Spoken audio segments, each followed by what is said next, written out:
نحمدہ و نصلی علی رسولہ الکریم، اما بعد فاعوذ باللہ من الشیطان الرجیم، بسم اللہ الرحمن الرحیم۔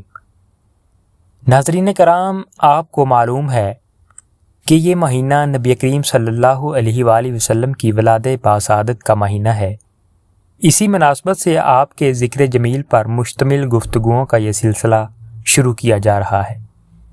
اس زمن میں اس سے پہلے کہ ہم نبی کریم صلی اللہ علیہ وآلہ وسلم کی حیات طیبہ اور آپ کی سیرت مطہرہ کے مختلف گوشوں کے بارے میں کسی قدر تفصیل سے گفتگو کریں، مناسب معلوم ہوتا ہے کہ قرآن کریم کی روشنی میں یہ سمجھیں کہ نبی کریم صلی اللہ علیہ وآلہ وسلم کا مقصد بعثت کیا تھا۔ ہمارا ایمان ہے کہ سید ولد آدم حضرت محمد صلی اللہ علیہ وآلہ وسلم صرف ایک نبی ہی نہیں بلکہ خاتم النبیین ہیں، اور صرف ایک رسول ہی نہیں بلکہ آخر المرسلین ہیں۔ لہٰذا آپ کا مقصد بعثت یقیناً وہ بھی ہے جو تمام انبیاء رسول کا بنیادی اور اساسی مقصد بعثت ہے، لیکن چونکہ آپ صلی اللہ علیہ وآلہ وسلم پر نبوت و رسالت کا سلسلہ صرف ختم ہی نہیں ہوا بلکہ مکمل ہوا ہے، لہٰذا آپ کے مقصد بعثت میں ایک تکمیلی اور اتمامی رنگ بھی ہونا ضروری ہے، جو آپ کے لیے مابع الامتیاز اور تمام انبیاء اور رسولوں کی مقدس جماعت میں آپ کا منفرد مقام و امتیازی مرتبہ واضح ہے۔ اسلام کا پورا کسر ایمان کی بنیاد پر قائم ہے، اور ایمان چند ایسے ماورائی حقائق کو ماننے کا نام ہے جن تک رسائی حواس ظاہری کے ذریعے ممکن نہیں، بلکہ جن تک رسائی کسی درجے میں صرف عقل اور وجدان کی قوتوں کو بروئے کار لا کر ہو سکتی ہے۔ اگر ان امور کو تین بڑے بڑے حصوں میں جمع کیا جائے تو وہ ایمانیات ثلاثہ کی شکل اختیار کرتے ہیں، یعنی ایمان باللہ یا توحید، ایمان بالآخرت یا ایمان بالمعاد، اور ایمان بالرسالت اور نبوت۔ ان تینوں کے مابین اگر بنظر غیر دیکھا جائے تو بڑا گہرا منطقی ربط پایا جاتا ہے۔ معزز سامعین، اللہ تعالیٰ نے مسلمانوں کو ایک بڑی دولت اور نعمت سے نوازا ہے جو پورے دین کو جامع اور اس کی تبلیغ کا بہترین ذریعہ ہے۔ وہ نعمت اور دولت اخلاق ہے۔ نبی کریم صلی اللہ علیہ وآلہ وسلم کی ساری زندگی اخلاق حسنہ سے عبارت تھی۔ قرآن کریم نے خود گواہی دی، بلا شبہ آپ صلی اللہ علیہ وآلہ وسلم اخلاق کے بڑے مرتبہ پر فائز ہیں۔ آپ لوگوں کو بھی اچھے اخلاق کی تلقین کرتے۔ آپ کے اس انداز تربیت کے بارے میں حضرت انس رضی اللہ تعالیٰ عنہ فرماتے ہیں کہ میں نے آپ صلی اللہ علیہ وآلہ وسلم کو دیکھا کہ آپ لوگوں کو عمدہ اخلاق کی تعلیم دیتے ہیں۔ اخلاق کی ایک اعلیٰ صفت غصہ کو دبانا اور ضبط کرنا ہے، جو برسوں کی ریاضت کے بعد کسی کو حاصل ہوتی ہے۔ اس کے فضائل بیان کر دینا تو آسان ہے، مگر اس پر عمل کرنا بڑا مشکل ہے۔ نبی کریم صلی اللہ علیہ وآلہ وسلم کے اندر یہ اعلیٰ صفت کوٹ کوٹ کر بھری ہوئی تھی۔ اگر سیرت کا مطالعہ غور سے کیا جائے تو اس کی مثالیں قدم قدم پر ملیں گی۔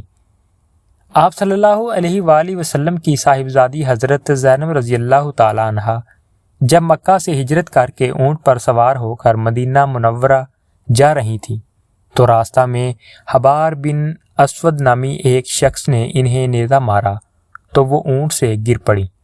حمل ساکت ہو گیا، اس صدمہ سے تاب نہ لا سکیں اور اللہ کو پیاری ہو گئیں۔ نبی کریم صلی اللہ علیہ وآلہ وسلم کو جب اس حادثہ کی خبر ہوئی تو آپ کو اس بات سے بہت صدمہ ہوا۔ جب بھی اس حادثہ کی یاد تازہ ہوتی تو آپ دیدہ ہو جاتے، لیکن جب حبار بن اسود اسلام لے آئے اور معافی کی درخواست کی تو آپ نے انہیں معاف کر دیا۔ اسی طرح وحشی بن حرب، جن کی ذات سے اسلامی تاریخ کے تلخ ترین حادثہ کی یاد وابستہ ہے، جنہوں نے نبی کریم صلی اللہ علیہ وآلہ وسلم کے محبوب و مشفق چچا کو قتل کیا تھا، لیکن جب وہ اسلام لا کر خدمت اقدس میں حاضر ہوئے تو آپ صلی اللہ علیہ وآلہ وسلم نے ان کا اسلام تسلیم فرما لیا۔ پھر جب آپ نے ان سے حضرت حمزہ کے قتل کی کیفیت دریافت فرمائی، جب انہوں نے واقعہ بیان کیا تو آپ پر گریہ طاری ہو گیا اور فرمایا، وحشی تمہارا قصور معاف ہے، لیکن تم میرے سامنے نہ آیا کرو، تمہیں دیکھ کر میرے پیارے چچا کی یاد تازہ ہو جاتی ہے۔ اخلاق ایمانی اور انسانی کی ایک اعلیٰ صفت وفا بھی ہے۔ جس کے اندر وفا نہ ہو وہ یقیناً انسانیت اور ایمان کے کمال سے محروم ہے۔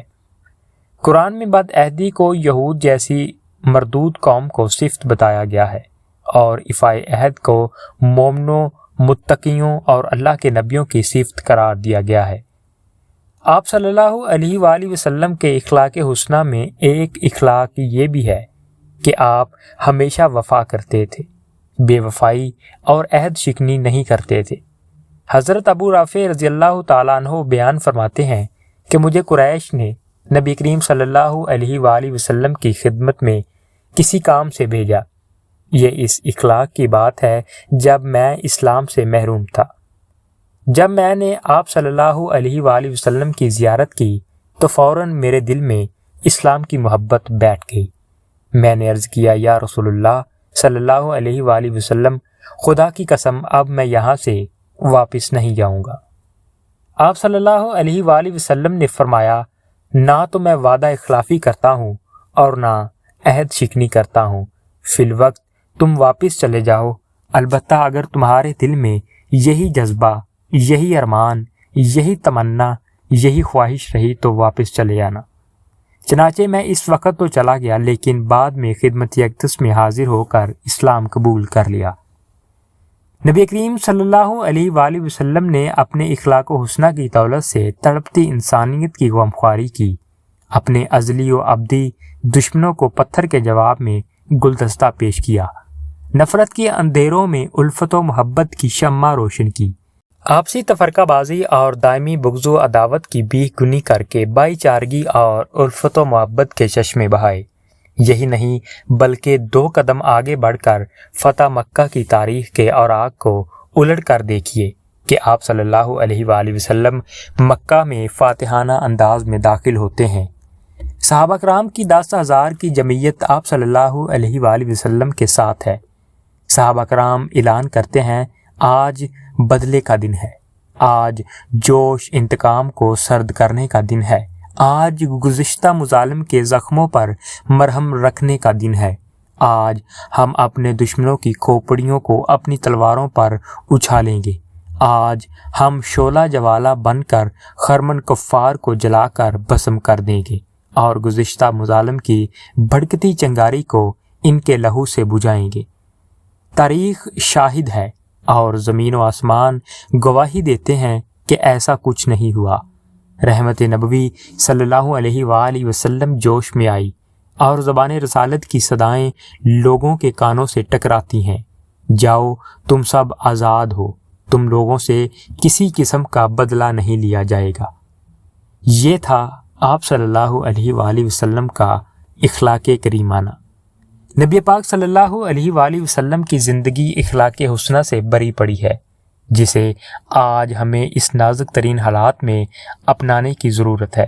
اس لیے ضرورت اس بات کی ہے کہ ہم اخلاق کی تعلیم دوسروں کو دیں اور خود بھی اس پر عمل پیرا ہوں، اور نبی کریم صلی اللہ علیہ وآلہ وسلم کے طرز عمل پر اپنی زندگی کو سانچے میں ڈھالنے کی کوشش کریں، کیونکہ نبی کریم صلی اللہ علیہ وآلہ وسلم کے اخلاق حسنہ کو اپنانے کے بعد ہمارے لیے بھی اخلاقیت کی بلند اور دشوار گزار گھاٹی پر چڑھنا آسان ہو جائے گا۔ اللہ پاک آپ کو اور ہمیں نبی کریم صلی اللہ علیہ وآلہ وسلم کے احکامات پر چلنے کی توفیق عطا فرمائے۔ وما علینا الا البلاغ المبین۔ شکریہ۔